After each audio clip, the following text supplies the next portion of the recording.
Il y a une idée que beaucoup de personnes répètent après 70 ans et elle me met toujours un peu mal à l'aise. On dit « plus on fait d'examens, mieux on se protège. Plus on vérifie, plus on est prudent. Plus on cherche tôt, plus on se donne de chance. » Et sur le papier, cela paraît presque irréprochable, cela paraît raisonnable, cela paraît moderne. Mais la vérité est plus nuancée que cela, parce qu'après un certain âge, certains examens ne vous protègent pas forcément mieux. Parfois, ils vous entraînent dans une cascade de peurs, de résultats flous, d'interventions inutiles, de médicaments mal tolérés, et au lieu de vous rassurer, ils finissent par abîmer votre qualité de vie. Je m'appelle Isabelle Moreau, j'ai 63 ans, et si vous êtes ici aujourd'hui, j'ai envie de vous parler comme je parle aux femmes de ma génération, et à leurs maris, à leurs frères, à leurs amis, avec beaucoup de respect et beaucoup de clarté. Je ne suis pas contre la médecine, absolument pas. Je crois profondément à la valeur d'un bon diagnostic, d'un bon suivi, d'un médecin intelligent qui regarde une personne entière et pas seulement une case à cocher. Mais je crois aussi qu'il existe une grande confusion dans notre époque. On a fini par croire que tout ce qui peut être mesuré doit l'être, que tout ce qui peut être vu doit être poursuivi, et que tout ce qui est présenté comme préventif est forcément bénéfique. Or, ce n'est pas toujours vrai. Et après 70 ans, cette nuance devient encore plus importante. Parce qu'à cet âge-là, le corps n'est pas fragile au sens où il serait incapable. Mais il est plus sensible. Il récupère parfois moins vite. Il tolère moins bien certaines anesthésies, certains contrastes, certains médicaments, certaines nuits d'hôpital, certaines peurs prolongées. Alors la question n'est plus seulement « peut-on faire cet examen ?» La vraie question devient « est-ce qu'il va réellement m'aider, moi, ici, maintenant, dans ma situation précise ?» Aujourd'hui, j'aimerais vous parler de 5 examens de dépistage ou de contrôle qu'il peut être très sage de reconsidérer après 70 ans, surtout lorsqu'ils sont proposés de façon automatique, sans symptômes nets, sans vrai contexte, ou sans discussion sérieuse sur les bénéfices et les risques. Et je veux que vous m'écoutiez avec calme. Le but n'est pas de devenir méfiant envers tout. Le but, c'est de devenir plus lucide. Le premier, c'est le test d'effort cardiaque chez une personne qui n'a pas de symptômes cardiaques francs. Vous savez, ce fameux examen où l'on surveille le cœur pendant que l'on marche sur un tapis ou parfois à l'aide de médicaments qui simulent l'effort. Dans certaines situations, oui, cela peut être utile.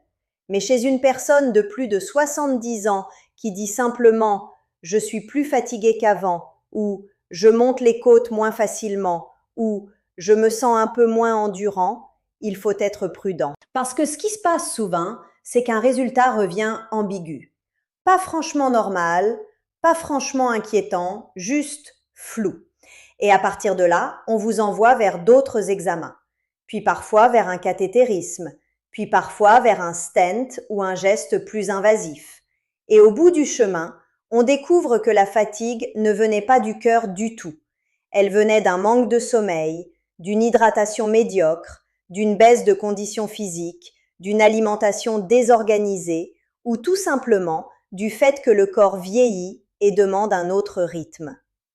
J'ai connu un homme, appelons-le André, qui marchait encore tous les jours.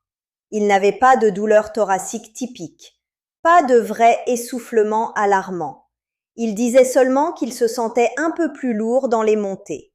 Un test a été fait pour le rassurer, puis un autre pour vérifier, puis une intervention a suivi, et la suite n'a pas été simple du tout. L'examen censé calmer son inquiétude l'a finalement exposé à beaucoup plus que ce qu'il aurait dû vivre.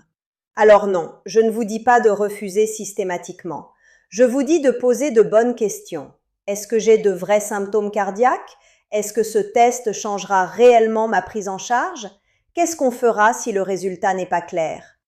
Parfois, un électrocardiogramme au repos, une écoute attentive des symptômes, un suivi plus simple et plus ciblé ont bien plus de sens qu'un examen qui risque surtout d'ouvrir une porte difficile à refermer. Le deuxième examen à reconsidérer, c'est l'IRM cérébral réalisé trop vite pour de petits oublis légers.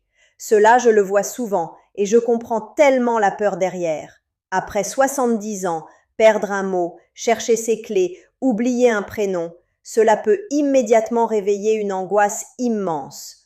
On pense à la démence, on pense à Alzheimer, on pense au pire avant même d'avoir pris le temps de regarder les choses avec nuance. Mais le cerveau âgé porte aussi des traces normales du temps. Et une IRM peut montrer toutes sortes de petites anomalies liées au vieillissement ordinaire. De petites zones, de petites modifications, un langage technique qui impressionne énormément. Et le problème, c'est qu'une fois que ces mots sont posés sur un compte-rendu, beaucoup de gens ne les entendent pas comme des éléments banals. Ils les vivent comme une condamnation.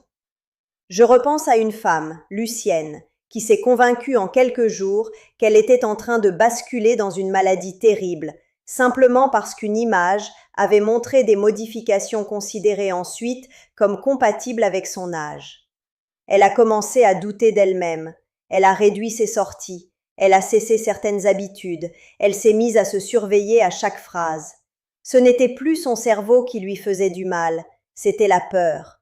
Quand il n'y a pas de signe neurologique majeur, pas de chute rapide des capacités, pas de changement brutal de personnalité, pas de trouble inquiétant apparu soudainement, il est souvent beaucoup plus raisonnable de commencer par une évaluation cognitive simple, humaine, concrète. On regarde le sommeil, on regarde le stress, on regarde l'isolement, on regarde les médicaments, on regarde l'audition, on regarde l'hydratation, on regarde le niveau d'activité. Tout oubli n'est pas une catastrophe, et tout oubli ne demande pas immédiatement une machine impressionnante. Le troisième examen dont j'aimerais vous parler, c'est la coloscopie de dépistage répétée tardivement chez une personne qui n'a aucun symptôme et qui a déjà eu des examens rassurants auparavant. Là aussi, je ne parle pas des personnes qui saignent, qui ont des douleurs digestives nouvelles, qui maigrissent sans raison ou qui présentent des signes d'alerte clairs. Je parle du dépistage de routine, poursuivi presque par habitude. La coloscopie est souvent présentée comme un examen banal, mais à partir d'un certain âge, elle l'est beaucoup moins. La préparation peut être très éprouvante, elle déshydrate, elle fatigue, elle peut déséquilibrer des reins déjà plus sensibles. La sédation n'est pas toujours anodine, et l'examen lui-même comporte des risques réels, même s'ils sont peu fréquents. Le point important, c'est que le rapport bénéfice-risque change avec l'âge. Je me souviens d'une dame, Madeleine, qui allait très bien. Pas de saignement, pas d'alerte, pas d'histoire familiale marquante, et déjà des coloscopies normales dans son passé. Pourtant, on lui en a reproposé une. Pendant l'examen, un petit polype a été retiré. Le soir même, les complications ont commencé. Hospitalisation, douleur, récupération lente. Toute cette épreuve pour quelque chose qui n'aurait peut-être jamais eu besoin d'être recherché de nouveau chez elle. Je trouve cela très important à comprendre. Un examen n'est pas automatiquement bon parce qu'il a été bon une fois dans la vie d'un adulte plus jeune. Le contexte change, l'âge change, les priorités changent et parfois, un test de sel à domicile, beaucoup plus simple, beaucoup moins agressif, est une meilleure façon de surveiller sans brutaliser le corps. Le quatrième examen à reconsidérer, c'est le scanner du corps entier, proposé comme grand bilan préventif lorsqu'on n'a aucun symptôme. Celui-là, il fait très moderne, très rassurant, très complet. On vous donne presque l'impression que plus on regarde partout, plus on vous protège. Mais le corps humain vieillissant contient une multitude de petites choses sans importance, nodules bénins, kystes, calcifications, images banales. Plus on photographie tout sans raison ciblée, plus on trouve des détails qui n'ont peut-être jamais eu vocation à devenir un problème. Et pourtant, une fois qu'ils sont là, sur le papier, tout commence. Un autre scanner, puis une consultation spécialisée, puis parfois une biopsie, puis une attente interminable, puis une complication d'un geste qui, lui, devient bien réel. C'est cela qu'on oublie souvent. Le faux problème finit parfois par produire un vrai dommage. J'ai entendu l'histoire d'un homme de 80 ans, très en forme, qui s'est offert un bilan privé parce qu'il voulait être sûr. Il se sentait bien, il n'avait rien. On lui a trouvé une minuscule image au poumon. Et cette petite image a suffi à déclencher tout un parcours d'examen supplémentaire.